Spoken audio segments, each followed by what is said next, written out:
Es el doctor... No voy a decir el nombre, porque le voy a presentar de otra manera. Voy a decir que... Luego nos dirá él su nombre. Vamos a decir que lleva 6.205 horas de docencia realizadas, que ha dado 314 conferencias y cursos, que ha formado ni más ni menos que a 4.318 alumnos y que ha escrito entre libros y artículos 32 piezas. Doctor de Lorenzo, buenas tardes. Hola, buenas tardes. Estoy dando datos de una página web que tiene usted que me imagino que estará actualizada, o posiblemente haya más datos. No, está actualizada. Bueno, es una estima de los 20 años que llevo en la profesión, pues más o menos contando el número. Lógicamente no me he parado a contar el número de horas, pero más o menos por ahí andan, sí. Yo la verdad es que muchos años asociado a la universidad y me ha dado pues para realizar todo este tipo de trabajos, aunque ahora pues como sabe ya he cambiado un poco de perspectiva, ¿no? Bueno, que además creo que un lavado de cara a una nueva ITV es bueno, ¿eh? Eso sí. ¿Verdad? Muy motivadora, desde luego. Bueno, decir a nuestros oyentes que el doctor David de Lorenzo va a hablar con nosotros como director de genómica personal en Ningenetics. Saben ustedes que Ningenetics es el colaborador que coadyuva al programa y nos acompaña para hablar de genética. Estamos aprendiendo un montón, doctor de Lorenzo, y hoy vamos todavía a involucrarnos más en este apasionante mundo de la genética de la que todos absolutamente estamos involucradísimos. Vamos a hablar con usted de tres temas diferentes. Un primer bloque de enfermedades monogénicas y enfermedades complejas, y después hablaremos de genómica nutricional, nutrigenética y nutrigenómica.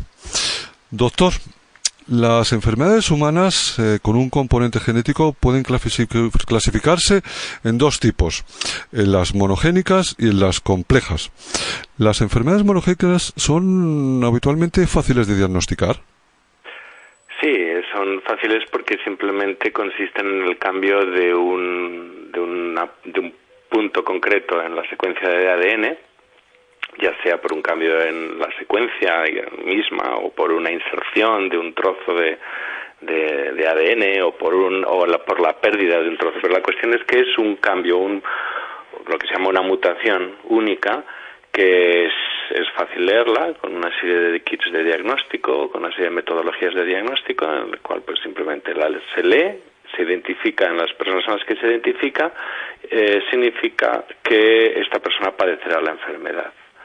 Entonces es muy fácil de leer y muy fácil de diagnosticar. Es decir, que con un simple test genético somos capaces de detectarlo. Exacto. Perfecto. Un ejemplo, por ejemplo, de las enfermedades monogénicas podría ser la fenilcetonuria, lo que conocemos como PKU. Sí, ese es un buen ejemplo. O la fibrosis quística, realmente son cambios que afectan de manera grave el ADN codifica para una proteína y esa proteína después realiza una función. Entonces estos cambios que producen estas enfermedades habitualmente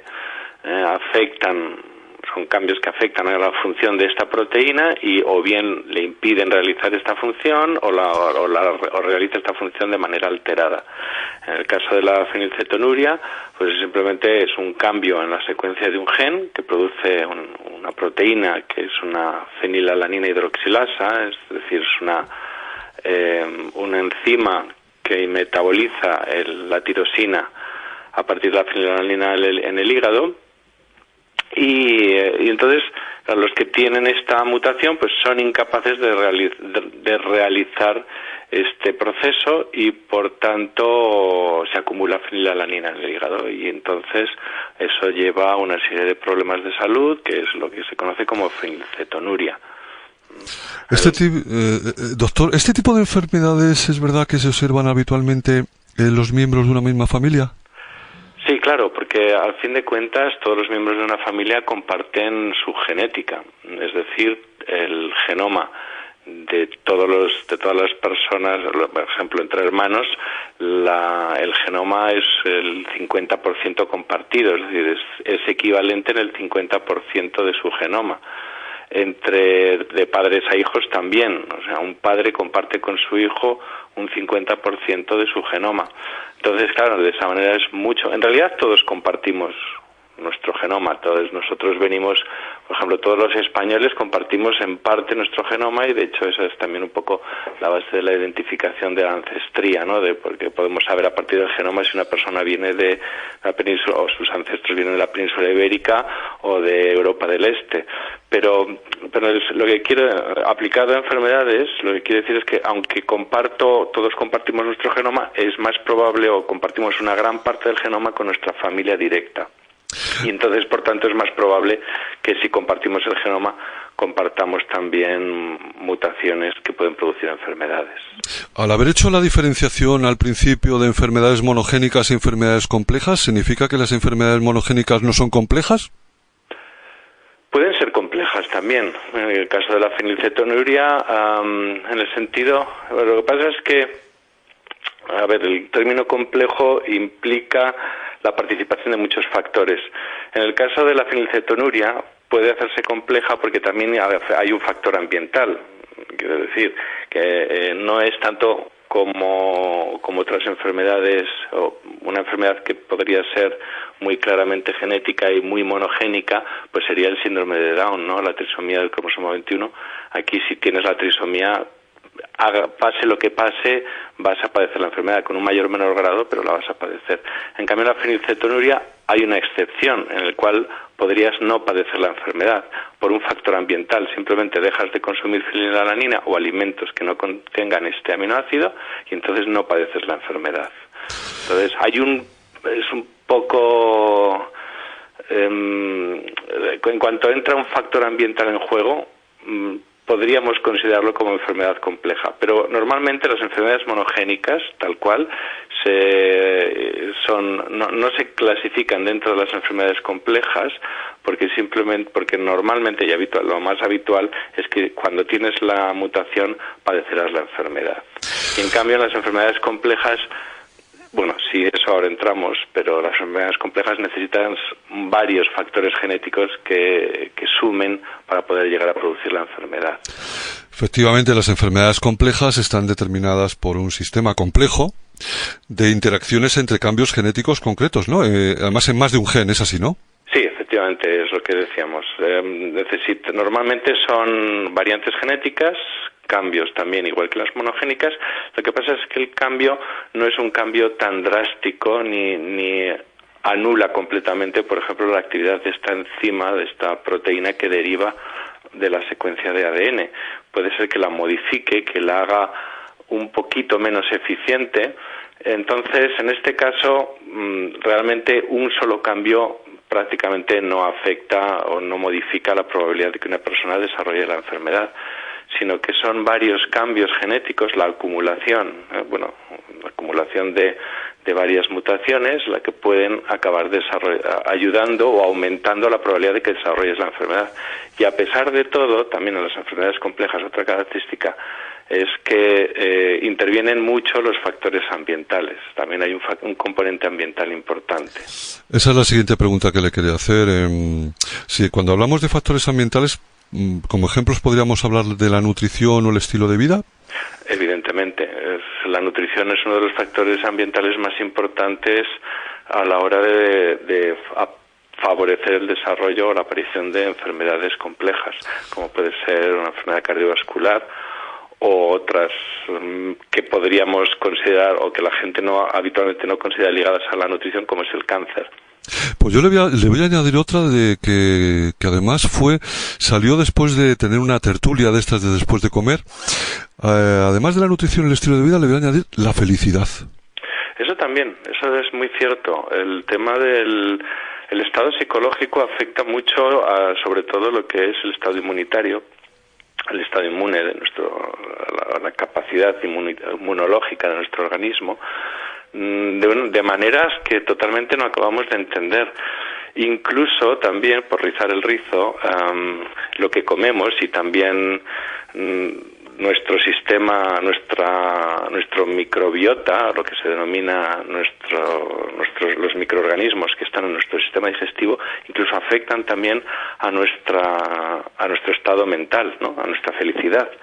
O sea, y realmente hay un sistema muy complejo, interconectado en nuestro organismo, que es y muchas de estas enfermedades o de características complejas son resultado de la interacción de todos estos factores, genética y ambiente principalmente. Y incluso ahora también se está hablando de nuestra genética, del ambiente y de la genética de los microorganismos que viven en nosotros.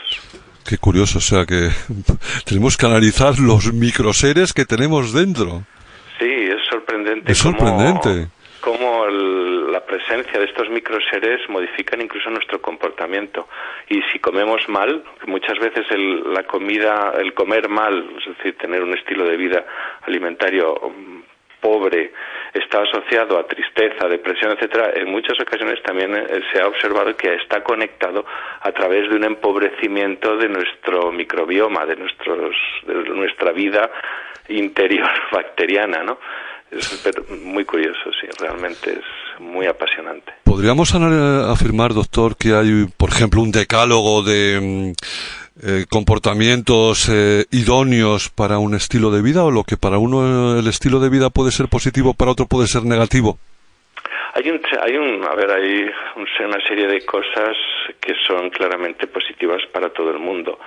O sea, como hemos comentado antes, una dieta adecuada, una dieta saludable, variada, pero no de todo, como a veces se dice, variada, pero de las cosas que son buenas. Claro. Verdura, fruta, un poco de todo, pero de todo bueno. Un estilo de vida activo, social también, por el tema de lo que somos nosotros como seres sociales y nuestra felicidad, como bien ha comentado previamente.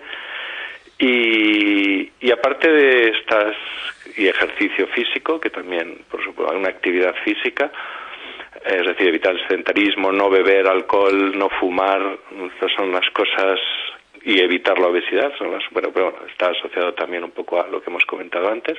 Estas son las cosas que desde un punto de vista epidemiológico y desde la Organización Mundial de la Salud está clarísimo que se recomiendan para todo el mundo. ¿La sexualidad es importante también?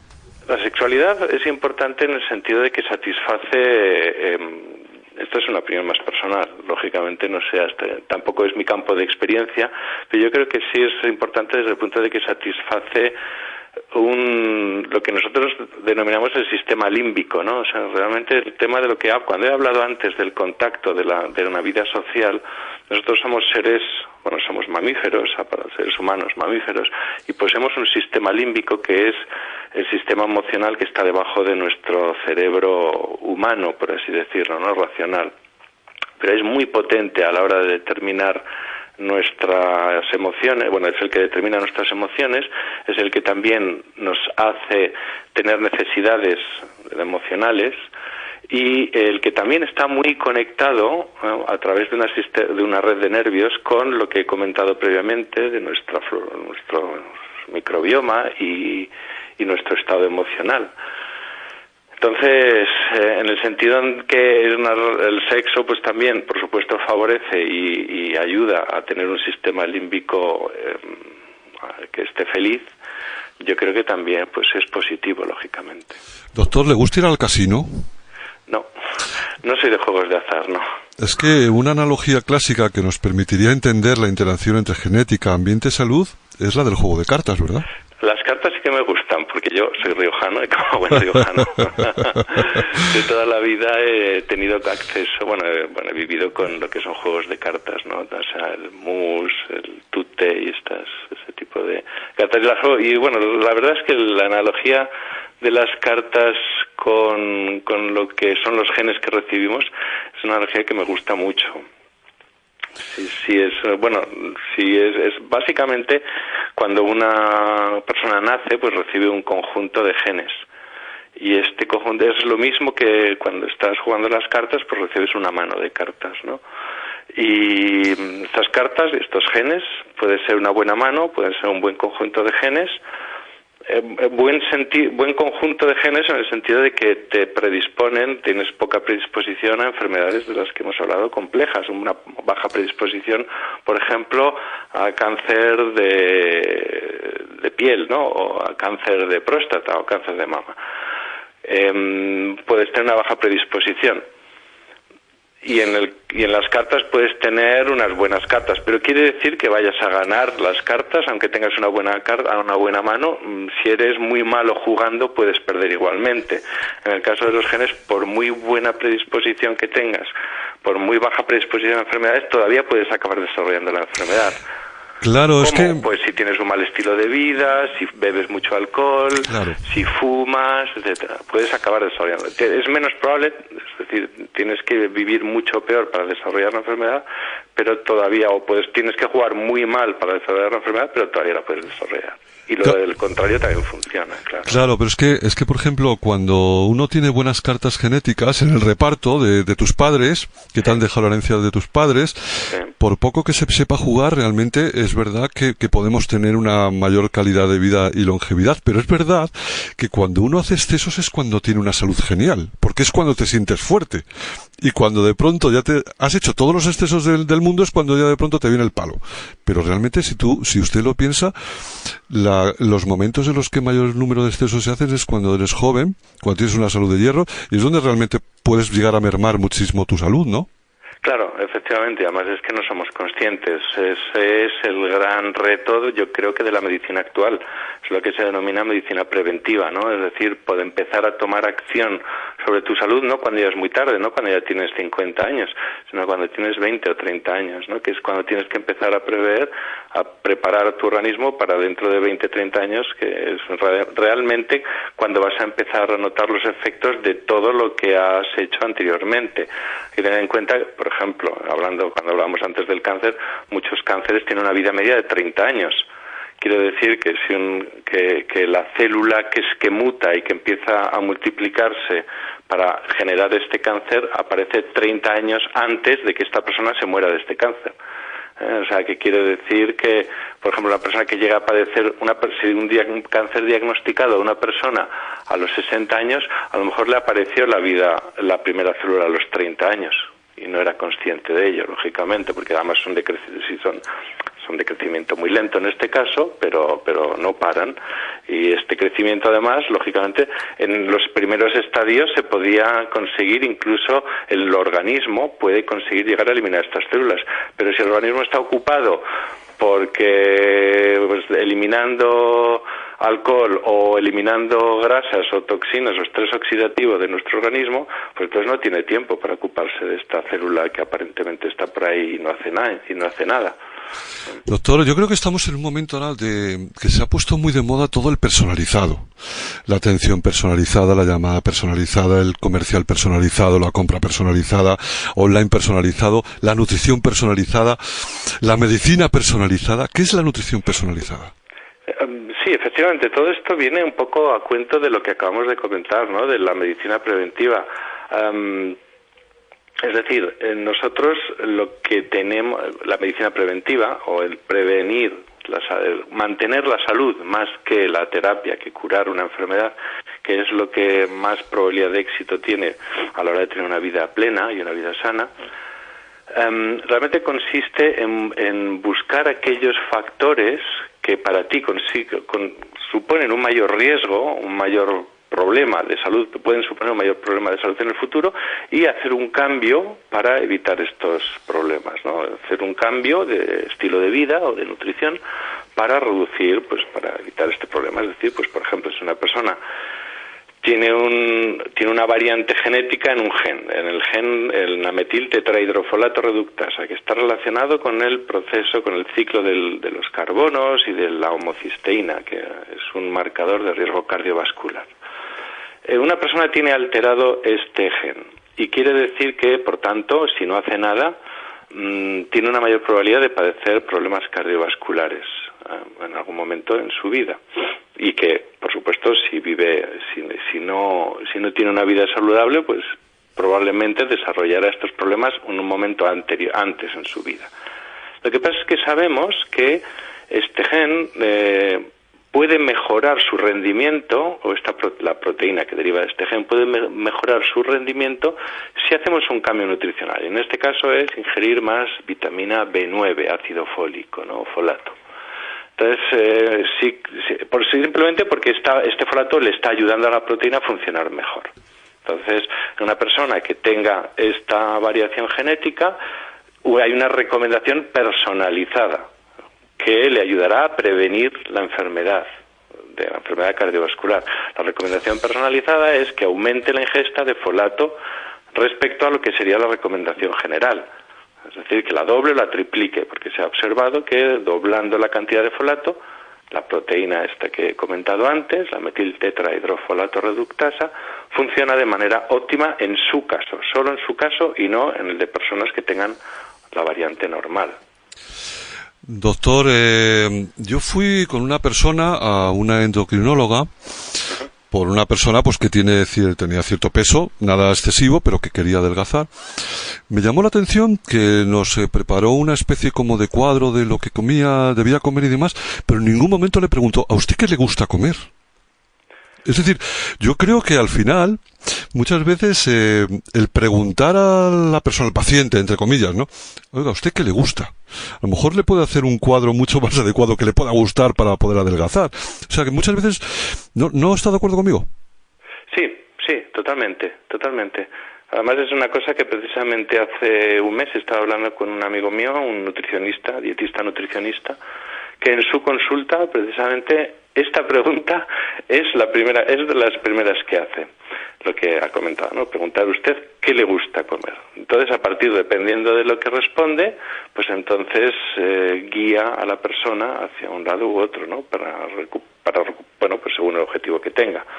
Pero sí que es cierto, yo creo que también es un tema del profesional concreto. O sea, yo creo que también de la metodología que se usa hasta ahora en el tema de nutrición había una serie de guías que pues a la hora de, por ejemplo, reducir peso o reducir el riesgo cardiovascular, pues había unas guías muy estandarizadas.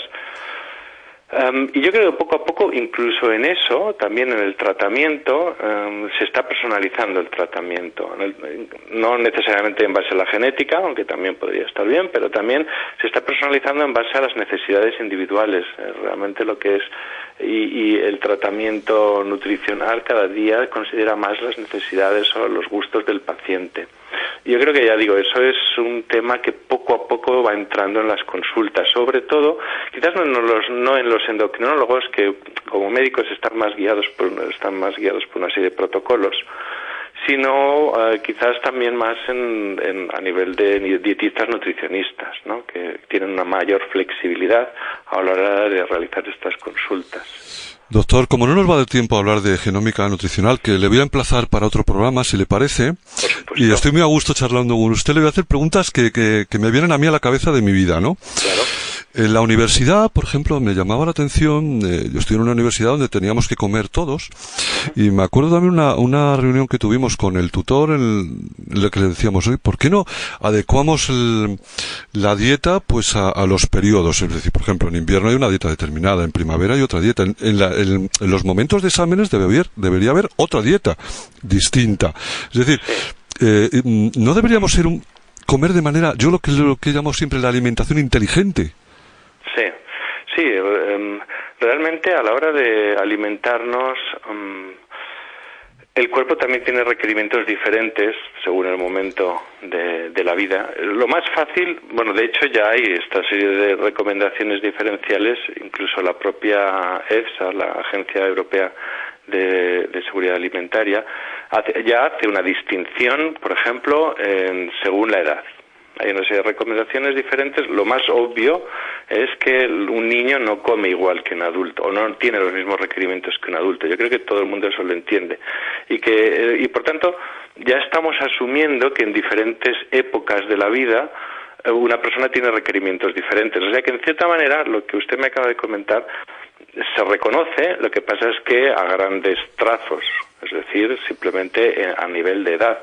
Pero sí que es cierto que incluso a nivel de estado de la época del año también podría haber diferentes requerimientos. Pero yo creo, no lo sé hasta qué punto, a lo mejor los diferentes requerimientos en diferentes épocas del año pueden suponer, es decir, hay una gran variabilidad en lo que comemos, y lo que comemos un día, lo que comemos al día siguiente es muy diferente. Entonces, no sé hasta qué punto las diferencias entre verano e invierno pueden ser significativamente diferentes a lo que comemos cada día. Hay muchas diferencias y yo creo que al final se acaba compensando. No sé si me he explicado bien, pero bueno. Le entiendo perfectamente. Bueno, pues yo adoro el chuletón. ¿Qué quiere que le diga? La verdad, habrá que tomarlo. Lo que sí es que en temas para todos los oyentes, la recomendación que sí que podemos hacer en cuanto a las épocas del año es que va muy bien acostumbrarse a comer lo que en esa época del año es fresco. Porque una de las cosas que se está observando es que cuanto más fresca sea la comida, o sea, si sea lo que se llama comida de temporada, que se ha hecho toda la vida, pues que es una de las cosas más saludables que se pueden hacer. Entonces, en ese sentido, sí que es cierto que la alimentación del verano o del invierno va a diferir, pero más que nada también porque la disponibilidad de alimentos pues va a ser diferente.